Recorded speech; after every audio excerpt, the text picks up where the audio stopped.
All right, thanks everyone for joining us. Started with Coach Blashill. Please let us know if you'd like to ask a question. We'll start with Max Boltman. What jumped out or jumps out as you prepare for this year's wild team? I think again, mainly the focus is more on ourselves and making sure that we play better hockey. Making sure we do a better job supporting the puck, making sure that we do a better job of not giving up space. We've played slow the last couple of games, especially both with and without the puck. So we got to do a better job of that. When we saw him last game, in pre-scouting him prior to that, and then pre-scouting prior to this game, they're a good team for sure. They've gone through a little bit of a stretch here. Obviously, they had a good last game, but they've got a little bit of a tough stretch. But they're a good team. They have offensively. I thought Matt Boldy really gave them three lines that were really dangerous in their own way. The Eriksson Ek line's a different type of line, but they're dangerous. They can wear you down. Obviously, Kaprizov's a hell of a player, and that line's really good. And I thought Boldy and Fiala make that line real dangerous. So they're good in the ozone. They're good in transition. They've defended pretty well, so it'll be a good challenge for us. They were a team that for a while has been kind of around the middle of the league, and the last couple of years seem to have really moved into a spot. What's the biggest difference that you see in that? Is it Kaprizov? Is it something else? Well, that's one for sure. Zuccarello is a really good player too. Talking to the coaches in Dallas, when he was in Dallas, they thought when they got him, it kind of changed their team. He made everybody else better because he's so smart as a player. But I think Fiala's growing. I think Dean's done a really good job with their team. I think they played them. They have guys whose identity's hard. They play hard. I think Eriksson Ek has grown into a hell of a player. One of the better two-way centermen in the league. And if you want to be a good defensive team, have really good defensive players, and he's that. I coached Greenway on a world championship team. He was a big man as a young guy, and he's just grown even more. So I like lots about their team. But certainly when you add an elite talent, then that kind of brings everybody else up to another level. And again, I think Matt Boldy's addition has helped them a lot as well.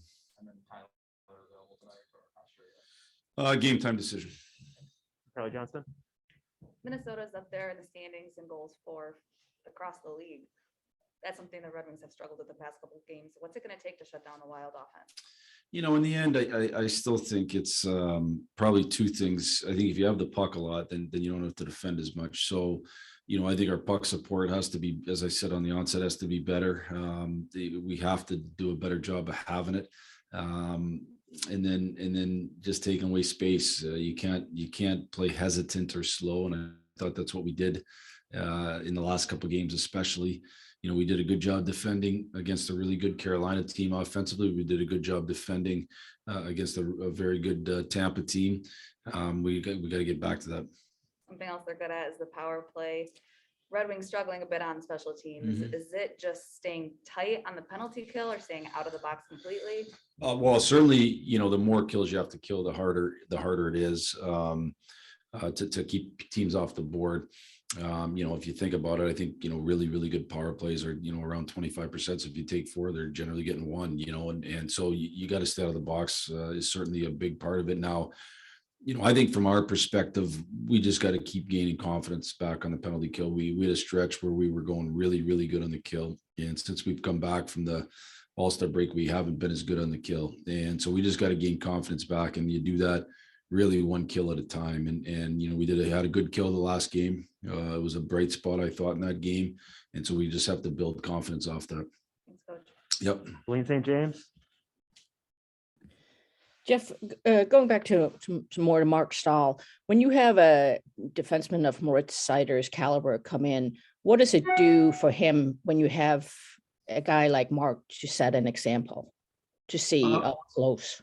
Yeah, no, I think it's really important to have guys in your locker room who garner respect of young, talented players.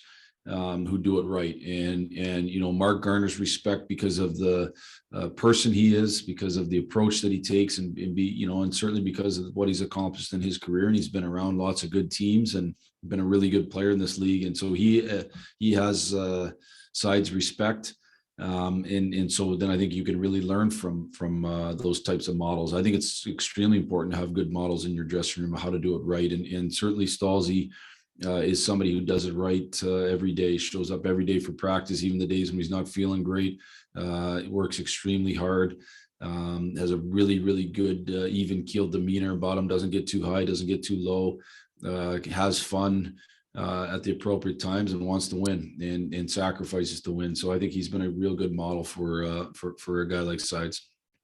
When you guys were deciding who to name alternates last summer, was he just kind of an obvious candidate? Well, I think I don't want to say obvious in a sense and downplay that there was not other good candidates, because there was a number of worthy candidates. I thought of guys who have the type of character and example that it would show to be a great leader on our team. But certainly Stahl, Mark was one of them that rose to the forefront because of I think the respect he's garnered in the locker room. And ultimately, to be a good leader, you got to have the respect of the people you're leading, and he's got that in spades. Thank you. Yep. Ted Colfin. Hey, Jeff, what have you thought of Suter's game here lately, or maybe that line split? Well, you kind of broke up that line a little bit the other night, I think, but when Suter's game and specifically, what have you seen there? Is he just, the consistency is still something he needs to work on or whatnot?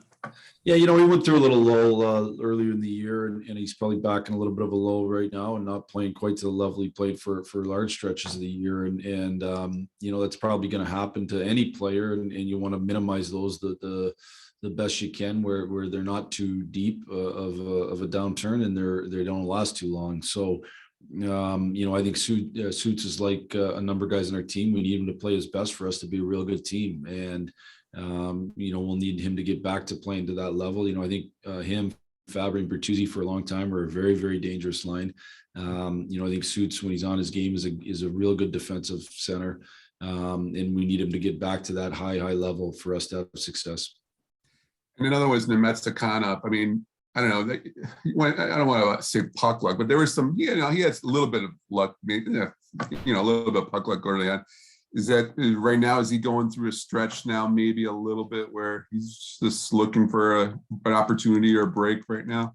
I think the way you said that name, there's two players involved in that, and not one. But I'll let you off the hook with that. Nemestikov is listen. He's done a lot for us in different roles. He's been up with Larkin's line. He's been on a line with Rass. He's been on the power play. He's killed penalties. He's done a lot of different things, and so. I think, his output is probably going to fluctuate a little bit based on the opportunities he's getting. He's a guy that I think plays really hard. We need competitors right now, and he's a guy who competes really hard.